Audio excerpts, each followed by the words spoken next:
ça permet... Oh là, qu'est-ce que ça marche. Ah, ça glisse. Bon bah salut à tous, aujourd'hui on est avec Nicolas, le meilleur vendeur automobile. Je sais pas si on peut dire le meilleur, mais le Ouais, vendeur moi, je le automobile dis, tout court. Et donc bah, on va un petit peu parler avec lui de son parcours et de comment est-ce qu'il en est arrivé là. Et surtout de passion auto, parce qu'on est dans une belle voiture là, une M4 CSL. Exactement, M4 CSL, Ouais, la et toute donc, dernière M4. Exactement. Et donc on va en profiter pour en parler un peu. Donc premièrement, comment l'envie un peu de faire ce métier-là, comment ça t'est venu? Ben, ça commence très tôt, puisque j'étais gamin, je devais avoir 3-4 ans quand la passion de l'automobile a démarré pour moi. Ok, Je suis monté dans une Ferrari Testarossa, ok, je te parle de ça en 1988. ok. Et à partir de ce moment-là, j'ai été mordu d'automobile. Ça a Mais été le déclic un petit peu? un déclic de fou. C'est-à-dire, à partir de ce moment-là, je pouvais plus ne pas penser à me dire que j'allais bosser dans l'automobile. Tu vois, c'est ce que je fais aujourd'hui. Tu vois, t'as même la boîte à gants qui s'est ouverte. Et à partir de ce moment-là, en fait, ça a été, si tu veux, un loisir pour moi. Ok, Et c'est resté un loisir jusqu'à très tard, hein, jusqu'à l'âge de à peu près 33 ans, 34 ans. Et après, je me suis dit, à un moment, il faut que d'un loisir, ça passe à mon métier. ouais, ok, d'accord. Voilà. Donc moi, si tu veux, avant de venir dans l'automobile, j'ai évolué en fonds d'investissement pendant quasi 10 ans. Ok, J'étais directeur d'investissement, je gérais un portefeuille de 1,2 milliard d'euros pour un milliardaire français connu. ok. Ça me plaisait, je gagnais très bien ma vie, Ouais. etc. J'aurais pu continuer sans aucun souci, mais à un moment, si tu veux, tu sais, ça arrive à beaucoup de gens, quand tu as 30-35 ans, tu commences à te dire, ok, quel est le sens de ma vie professionnelle? Ouais, je comprends. Et dans quelle direction je veux me positionner? J'ai un peu la même chose. Là, j'arrive sur mes 30 ans et Ouais. c'est un petit peu la même chose qui se passe. Voilà, et en fait, le déclic, moi, la personne pour laquelle je bossais, un jour, je discutais avec elle, et ce monsieur me dit, assez âgé, 75 ans à l'époque, me dit, en gros, si demain je vous donne 10 millions d'euros, qu'est-ce que vous faites? Et moi, très naturellement, je lui réponds, moi, si vous me donnez 10 millions d'euros, je lance mon média automobile. Ça me permettra de faire ce que je veux. Tu sais. Ouais, c'est sûr. Et moi, j'avais accepté une offre dans un autre fonds d'investissement à ce moment-là.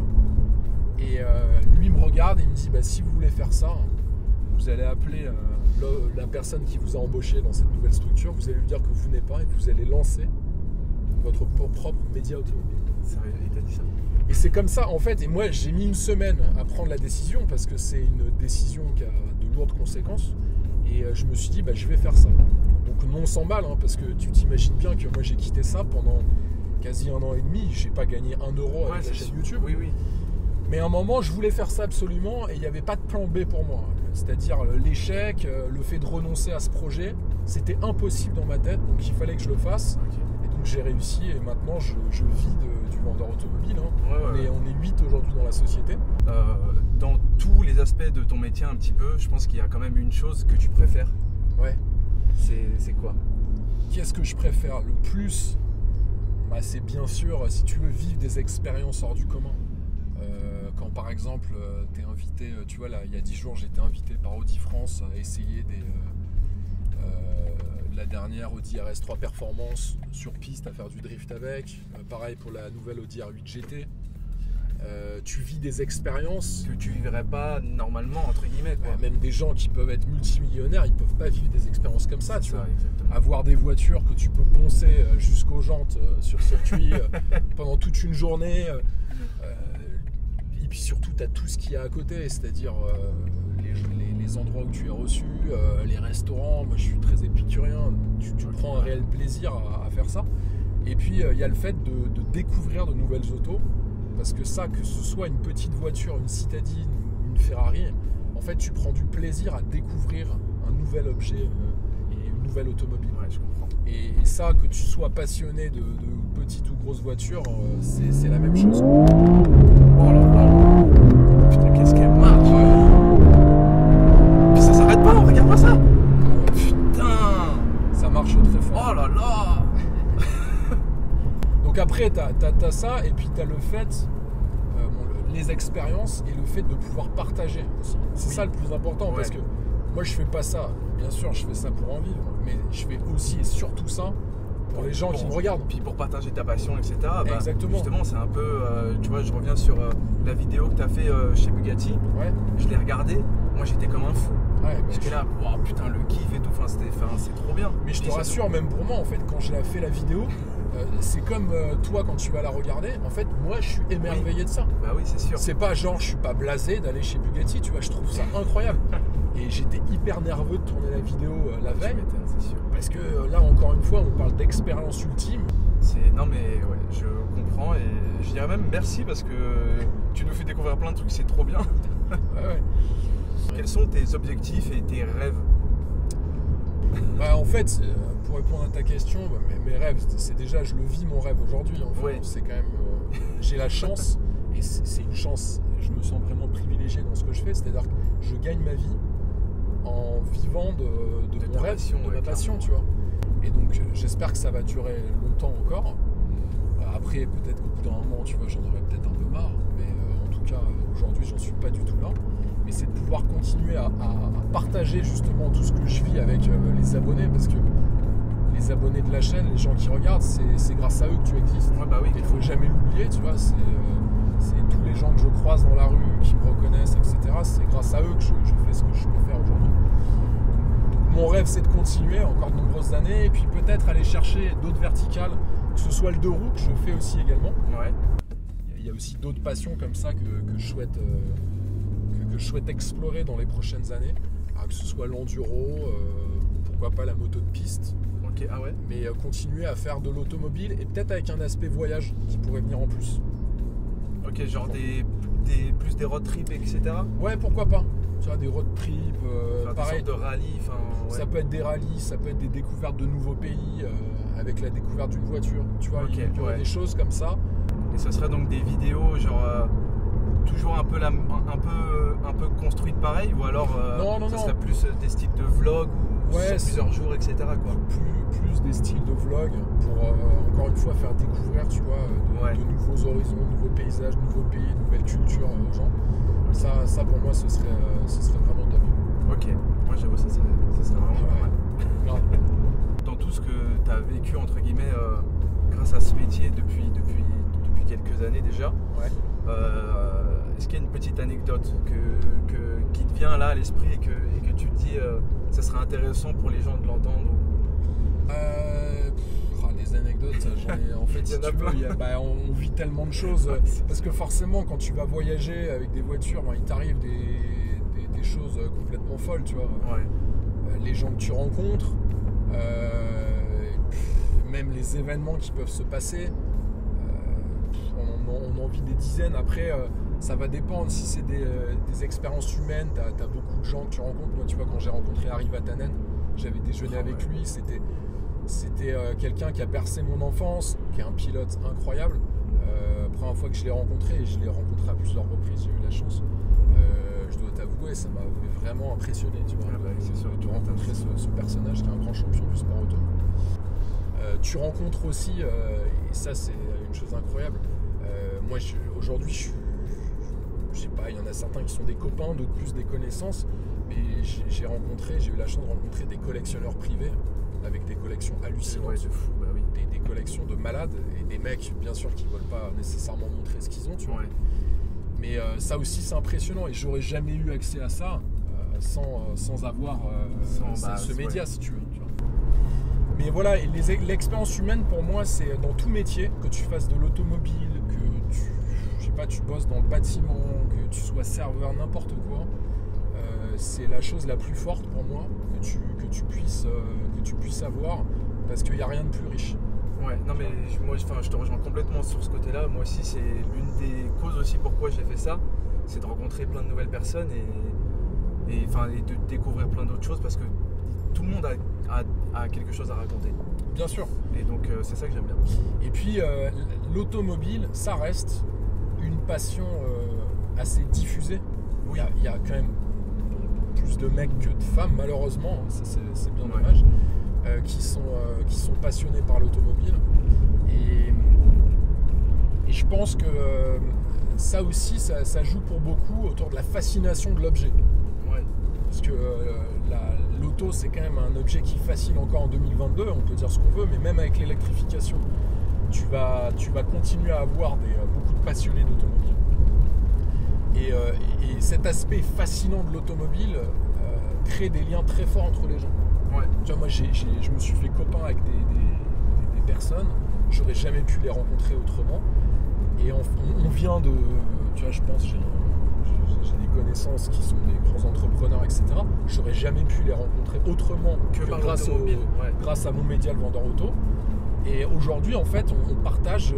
tu sais, ça nivelle un peu les différences sociales que tu peux avoir entre ça efface personnes. un peu tout ça, c'est juste on est entre passionnés. Exactement. Et ça rassemble en fait. Ouais, exactement. Clairement. Ça fédère, tu vois. Ouais, c'est ça. Ça fédère énormément. Et ça, c'est cool. Quelle a été ta première voiture? Ma première voiture, ça a été une Golf 3 GTI. Ça a été la première caisse que j'ai conduite. Donc ouais, j'ai commencé assez haut, on va dire. Ouais, donc Golf 3 GTI pour commencer. 150 chevaux, une voiture assez légère, très communicative, avec un train arrière un petit peu mobile, mais sans trop. Mais surtout une bonne voiture école.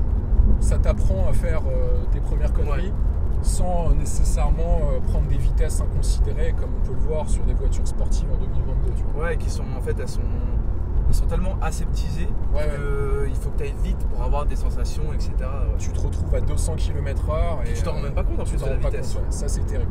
Donc ça a été ma première caisse et c'est une voiture que j'ai gardée. Enfin, j'ai commencé à conduire en 2003 et je l'ai gardée pendant 3 ans. Enfin, je l'ai gardée, c'était pas la mienne. Oui, mais t'as roulé avec pendant 3 ans.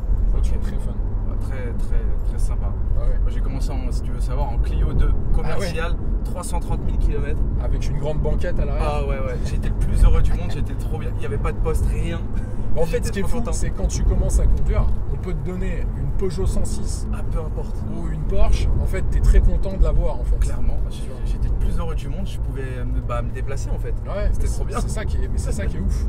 C'est vrai que quand tu commences à conduire des voitures, les toutes premières voitures, ce qui t'attire, c'est la liberté. Oui. C'est la liberté de te déplacer. Tu t'en fous d'avoir une voiture de sport. Moi, la voiture sur laquelle j'ai appris à conduire, j'avais 15 ans, c'était une Peugeot 106 Kid. Okay. Donc autant te dire que niveau puissance, ça n'allait pas te décalquer les cervicales. T'avais rien du tout. Mais par contre, il y avait un truc, c'est que c'est la première fois que tu te déplaces avec un véhicule. Et ça, tu vois, c'est quand même plutôt fun. Quelle est entre guillemets, si t'en as une, tu vois, une voiture de rêve ou pour toi la meilleure voiture? Voiture de rêve, c'est difficile parce que on va dire la voiture la plus fun. Parce que pour moi, l'automobile, c'est synonyme d'amusement, de fun. Surtout, je dirais que moi j'adore les BMW, tu vois, j'en ai eu plusieurs, j'en ai eu pas mal, j'ai roulé en Alpina, c'est des voitures que j'aime, donc c'est cool qu'on fasse l'essai dans une BM, tu vois, parce que c'est des voitures fun à conduire. Pas les plus rapides, pas les plus performantes nécessairement, quoique il y a certains modèles qui sont très performants, mais c'est des voitures qui vivent, c'est des voitures qui transmettent une émotion, qui communiquent énormément avec le conducteur et les passagers. Et tu vois, tout ce qui est moteur sport, jusqu'à une M4, après au-delà c'est un peu lourd pour moi. Ouais. Et ça j'aime beaucoup. Après j'adore les Porsche Turbo S. Ça pour moi c'est sans doute le meilleur daily qui existe. Parce que c'est 4 roues motrices, ça arrache le sol. C'est en accélération de 0 à 100, 0 à 150, c'est comme une Bugatti Chiron. Il n'y a pas de différence, mais c'est incroyable comme caisse. Donc ça c'est vraiment une caisse incroyable pour moi. Et puis après tu as des voitures que je trouve belles, élégantes. Aston Martin, moi je suis fan d'Aston, c'est beau. Et tu vois notamment la DBS Superleggera. Ça c'est une caisse, c'est juste splendide, tu vois. Donc un peu comme il y a la Roma aussi qui est vachement belle, que je trouve comparée au Ferrari en ce moment moderne. Elle est vachement belle. La Roma est très belle, puis tu as la Daytona SP3, si on parle Ferrari.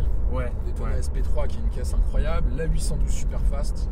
Moi pour moi, je te cache pas, c'est ma voiture de rêve. La 812 elle est folle. Ah ouais. J'ai eu la chance de faire un tour dedans. Ouais. C'est fou. Tu l'as conduite? Ouais. Ça, et alors j'ai conduit une F12 aussi. Ouais. Et je trouve que la F12 elle fait plus peur que la 812. Ouais. Genre vraiment, la F12 c'est la seule voiture où j'ai eu peur en fait dedans. Je me suis dit en fait c'est trop. tu vois. Bah après, c'est des voitures qui sont super puissantes et surtout des propulsions pures. Avec le moteur à l'avant. Moteur avant, atmosphérique. Qui change. Puis surtout, tu as les roues qui sont collées à tes fesses. Donc ça, en termes d'équilibre, quand la voiture dérape, bah voilà, c'est quelque chose pour les rattraper. Tu vois. J'ai aussi conduit GTR et Turbo S. Ouais. Et en accélération, c'est pareil. Ah bah c'est délirant. C'est fou. Mais la Turbo S, c'est difficile de faire mieux. Ouais. À part, moi, tu vois, ce que j'ai conduit qui était plus rapide, il y avait SF90, Ok. Porsche 9FF, 1400 Ouais. chevaux. Ouais, j'ai vu. Voilà, après, il y a peut-être R8 GT Street préparé par MTM. Ouais, mais après, on part quand même dans Mais des on trucs part qui dans sont des préparés. préparés, Voilà, c'est des voitures qui plus sont trop de série, modifiées. quoi. Exactement. Là, alors qu'une SF, je crois que la SF, c'est sans doute une des plus rapides de 0 à 100, 0 à 150.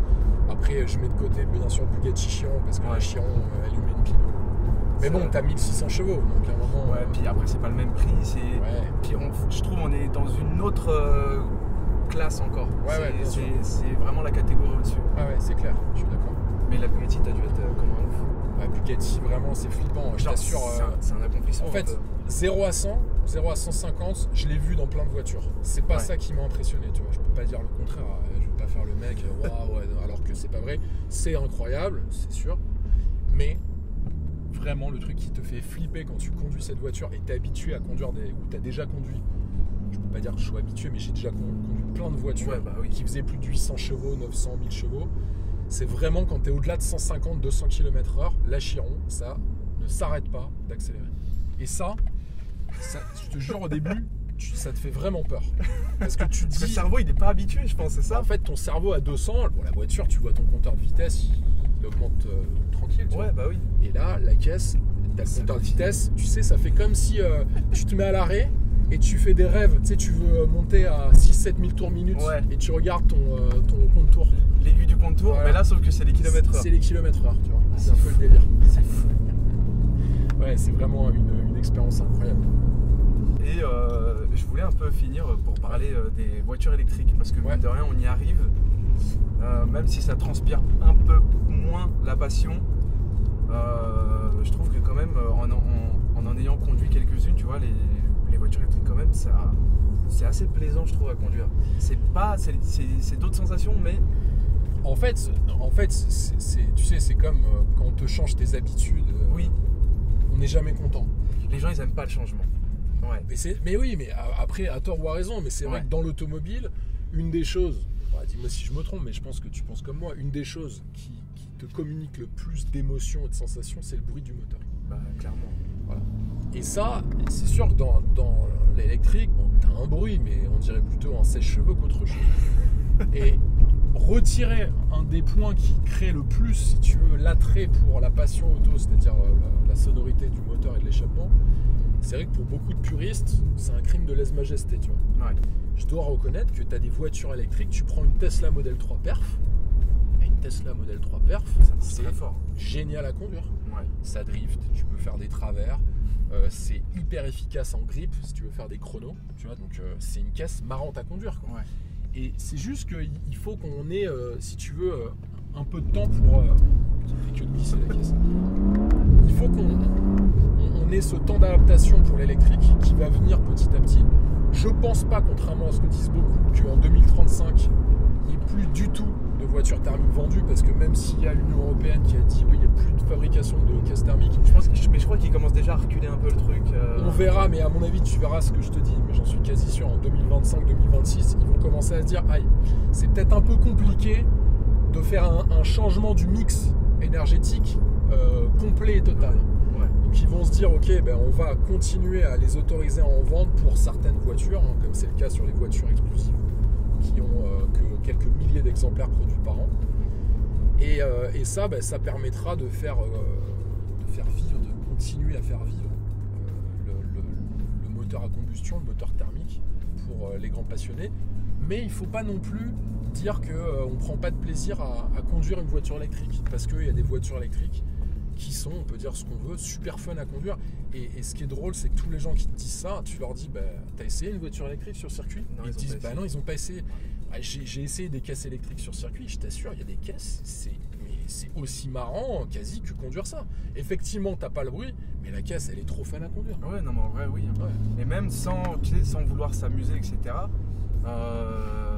Même pour se déplacer, je trouve que en vrai, c'est trop bien. Parce Ouais. que tu vois, en fait, vu que c'est silencieux et que c'est assez fluide et tout ça, bah, en fait, juste t'es bien dans la voiture. Ouais, T'es bien exactement. pour te déplacer d'un point A à un point B. Exactement. C'est même limite plus pertinent. Oui, je comprends. Les gens qui n'ont pas beaucoup de routes à faire, etc. S'ils prennent des voitures électriques, je comprends. Ah, mais moi, je comprends complètement. tout à fait. Hein. Mais tu sais, après, ok, nous on aime les moteurs, Oui. les échappements qui font du bruit, etc. Mais tout le monde n'aime pas de toute façon. Exactement. Mais en fait, moi j'ai plein de copains, et ils sont pas trop fans d'automobile. Bon bah eux, que la voiture elle fasse du bruit ou pas, ils s'en foutent. De toute façon, Ouais, ils vont c'est ça. jamais acheter une M4. Oui, donc voilà. Donc pour des trajets quotidiens, l'électrique, ça a du sens. Ouais. Après, je rentre pas dans toute la partie recyclage des batteries, etc. Oui, ouais. Mais bon, c'est pas le sujet de la vidéo, sinon on pourrait passer des jours. mais en tout cas, voilà, il faut aussi laisser sa chance au produit. On verra dans les prochaines années si l'électrique se développe, Carrément. comme le souhaitent les constructeurs. Bah voilà. Et ben écoutez, je pense que on arrive à la fin. Merci beaucoup. Bah, merci à beaucoup, toi, Simon, Nicolas. c'était très cool. Bah merci. J'espère que tu as passé un bon moment. C'était le but en tout cas. Bah, c'était hyper sympa, ouais. Merci pour sa disponibilité surtout, Ouais. parce que bah il était très disponible, il est très gentil. Sachez-le. Bon, merci à tous. Merci à beaucoup. toi, Simon, c'était Bah, merci. vraiment sympa et ce Merci concept beaucoup, est très Nicolas. cool. À Merci bientôt. beaucoup. À bientôt. Ciao, Ciao. tout le monde.